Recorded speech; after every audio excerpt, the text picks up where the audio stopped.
महायुतीला मुंबई महापालिकेमध्ये 150 जागा मिळतील असा विश्वास एकनाथ शिंदे यांनी वर्तवलेला आहे।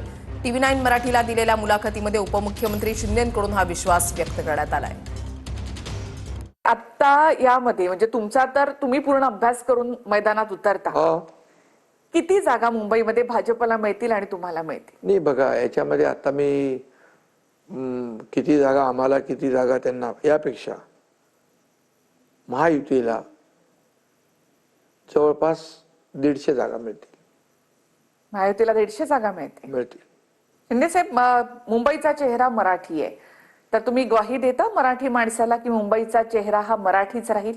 बिलकुल, मी जाहीरपणे सांगितलंय, मुंबईमध्ये महायुतीची सत्ता येईल, मुंबईतला महापौर मराठीच होईल। भाजपचा होईल? महायुतीचा होईल। होणार तर भाजपचाच, कारण सर्वाधिक जागा भाजप लढते, त्यानंतर कमी जागा तुम्ही लढताय, म्हणजे तुमचा महापौर होण्याची शक्यता तशी कमी आहे।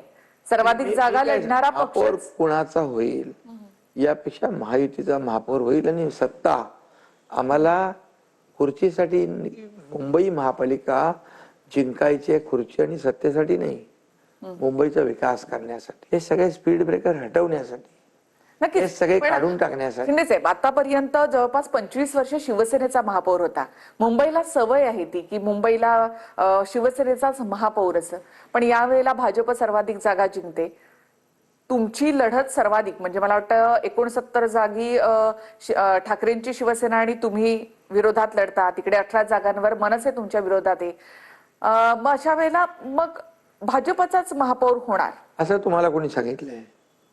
असं कोणी ठरवलंय का? अजून वेळ आहे ना त्याला।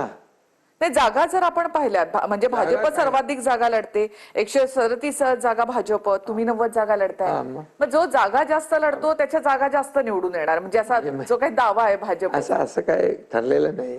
आणि तुम्हाला सांगतो, आमची लढाई खुर्चीची नाहीये, आमची लढाई सत्तेची नाही। आम्हाला काय मिळाल्यापेक्षा आम्ही मुंबईकरांना काय देणार? नुसत्या भाषणाला लोकांचं पोट भरत नाही असं म्हटलंय शिंदेंनी। उपमुख्यमंत्री शिंदेंनी राज ठाकरेंना टोला लगावलाय।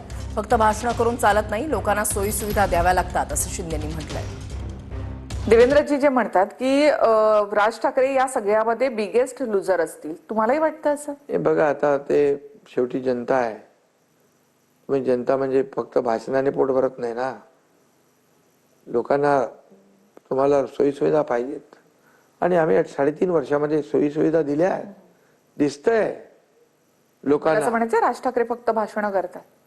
ते भाषणांनी म्हणजे कुणाच्याही भाषणांनी पोट भरत नसतं। लोकांना काय पाहिजे? सोयी सुविधा पाहिजेत, त्यांना वाहतूक कोंडीचा त्रास होतोय, तो आम्ही दूर करतोय आज। पण ते म्हणालेत ना आम्ही करू म्हणून।